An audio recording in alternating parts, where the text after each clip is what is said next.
Guys, तर ही आहे ती नोज ट्रिप. कोथिंबीरचे धपाटे.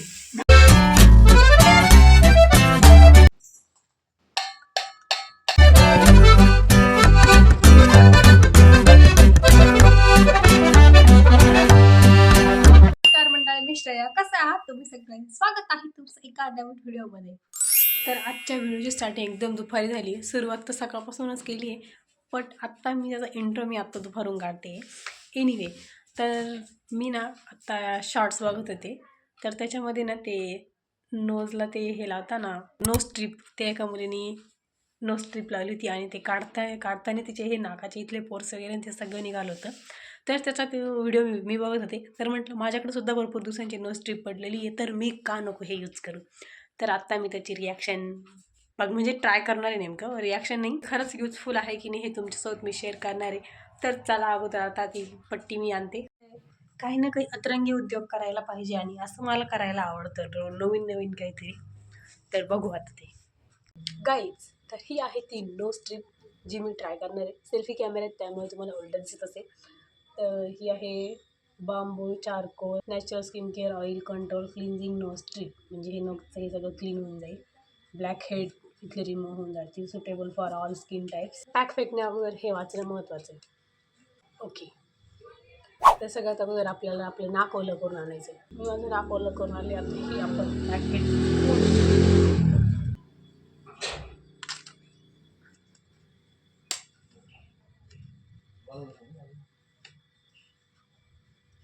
सी गाईज, हे असं या प्लास्टिकच्या पेपरवर हे असं लावलेलं आहे. तर हे जर आपल्याला नाकावर चिपकायचं तर हे असं जरा याला स्टिकीनेस पाहिजे, काही स्टिकीनेस नाही ह्याच्यात माहीत नाही. तर आता मी नाक ओलं करून येते, बस होऊन गेलं. नाक ओलं करणारी आता मी पटकून लावते नाक सुकायच्या आत.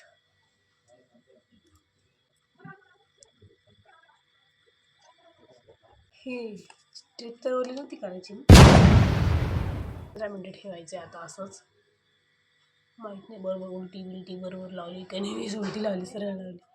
आणि हे असं हे याचं हे आहे ना, हे आकार वट वगैरेसारखं दिसतं.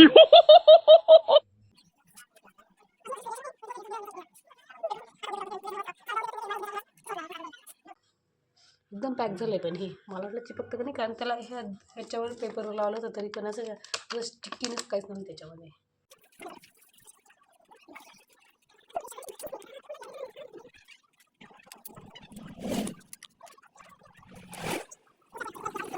One minute later.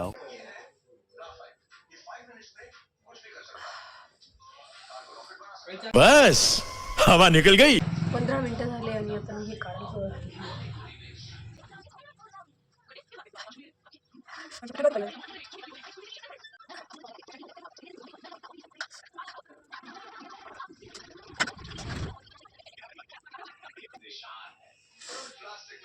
ये सब क्या देखना पड़ रहा है.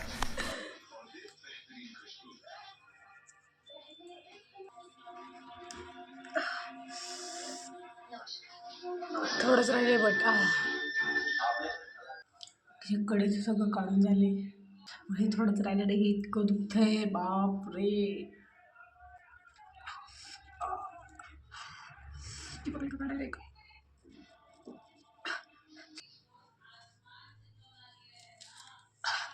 कॅमेऱ्यात कळत नाही, बट मी आरशात ते नक्की खरंच काही फरक पडला आहे की नाही.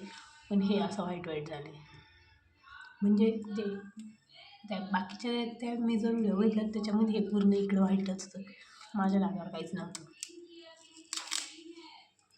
गाईज, इथे नाकाच्या इथे आसपास जेवढे का फेशियल हेअर होते ते सगळं रिमूव्ह झाले आणि ते एकदम असं सॉफ्ट लागू राहिले, एकदम असे सॉफ्ट झाले नाक माझं. इथं थोडंसं जरा दुखू राहिलं, मग एकदम सॉफ्ट झाले. म्हणजे माहीत नाही माझ्या नाकावर ब्लॅकहेड्स होते की नाही, त्याच्यावर तर इतके काही निघले नाही, पण इथं इतका डर्ट राहतो आपला मेकअपचा वगैरे, तो सगळा रिमूव्ह झाला. थोडासा पेन झाला, कारण ब्युटी इज पेन, बट येतो काम की चीज आहे. खूप दिवसापासून आमच्या घरी पडलेलं होतं, पण मी ट्रायच केलं नाही, तर आज केलं काहीतरी. आत्ता वेळ झाली आहे जेवणाची.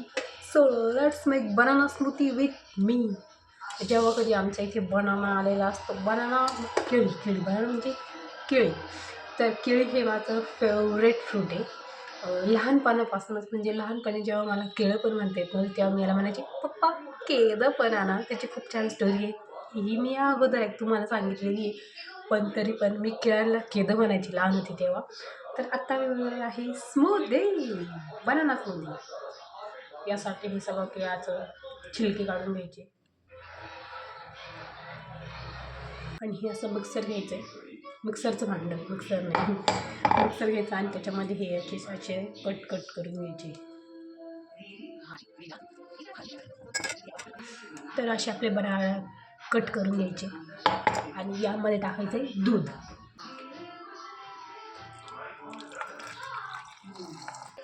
आणि थोडीशी साखर.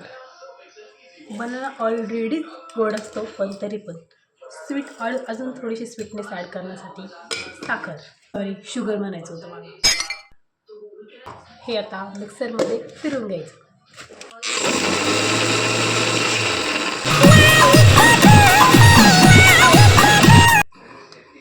आणि रेडी आहे आपली बनाना स्मूदी.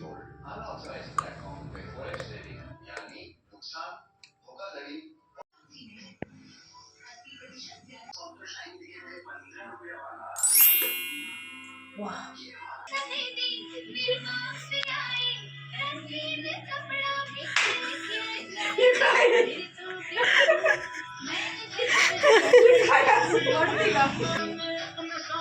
अरे ट्रेंड आहे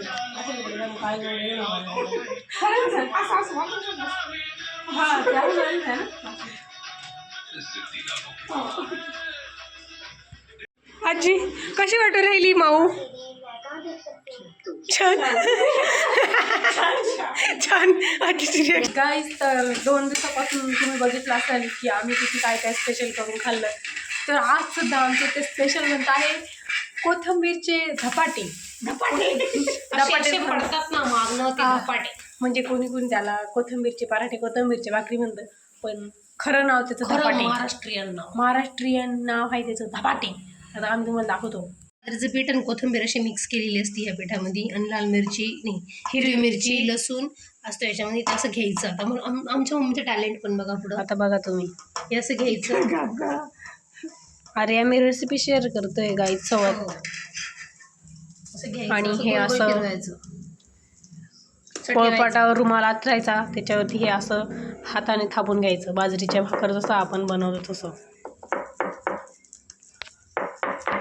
हे फार महाग मिळतं बाहेर, है ना बाई? मला नाही पुणे मुंबई सारख्या ठिकाणी. आणि हे असं मस्तपैकी बनवून घ्यायचं काय. आणि मामा जर ब्लॉग बघत असेल तर मामा बघा तुमच्या कोथिंबीरचा असा वापर केला आहे. हे बघा काय, हे असं मस्तपैकी तव्यावर टाकायचं आणि हे टोमॅटो सॉस सोबत खात्या. तुम्ही कशासोबत खात्या?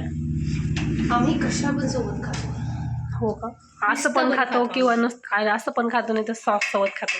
तुम्हाला हे नवीन वाटतं. आम्ही लहान होतो तेव्हा उडदाची जिलेबी, हे पराठे, लसणाची मिरची हेच आमचं जास्त आवडते. म्हणजे जास्त वेळा बनणार आहे पदार्थ. म्हणजे जे आजकालची मुलं म्हणजे आजकालची मुलं हे पिझ्झा बर्गर या गोष्टी खातात जे की अनहेल्दी. ते हेल्दी वे होता पहिले खाण्याचं हे. आणि आजकाल हेल्दी म्हणून किती महाग लावतो लुटता काय. आणि आम्ही असं घरीच भरपूर काही बनवून खात राहतो. आम्ही पिझ्झा जेवढा बाहेर नाही खाल्ला तेवढा आम्ही घरी बनवून खाल्लाय हेल्दी. हे असं पूर्ण थापून झालंय पातळ. आता याला मी तुम्हाला कसं टाकायचं ह्या तव्यावर हे पण सांगते. हे डाटाने टाकायला. टाक, 1 मिनिट. जे हाय वो है, जो नाही हाय वो नाही. यू, हे असं टाकायचं काय. पिऊ नाही, यू नजर लग गई. आणि हे असं बनलेलं आहे. हे पण टॅलेंट लागते. इंडियन मॉमकडे असतात त्याला. आणि याला वरतून तेल लावायचं. आणि असा आहे आमचा रेडी इथे आमचा पराठा धपाटा. हे बघ, याला थोडेसे असे रोल करायचे. हो, बघा टेक्निक बघा काय. त्याच्यात मध्ये तेल सोडायचं म्हणजे ते शिजतं व्यवस्थित. अच्छा. ओके, आता मी लगेच तुम्हाला खाऊन दाखवते. चल दे इकडं. खाऊन दाखवते म्हणजे गाईजला खाऊन दिसत नाही तुझं. गाईजला ते असं स्मेल घ्यायची हे असती असं काय म्हणते ना. अरे कहना क्या चाहते हो? काल तुम्हाला मोबाईलमधून मला असा वास येत आला त्याचा किती छान सुगंध येतोय वासने. त्याचा चांगला सुगंध द्यायला पाहिजे आता मी तुम्हाला, पण येत नाही त्याच्यामध्ये. बाजू हे कोथिंबीर आम्हाला मामाच्या घरून आली आहे.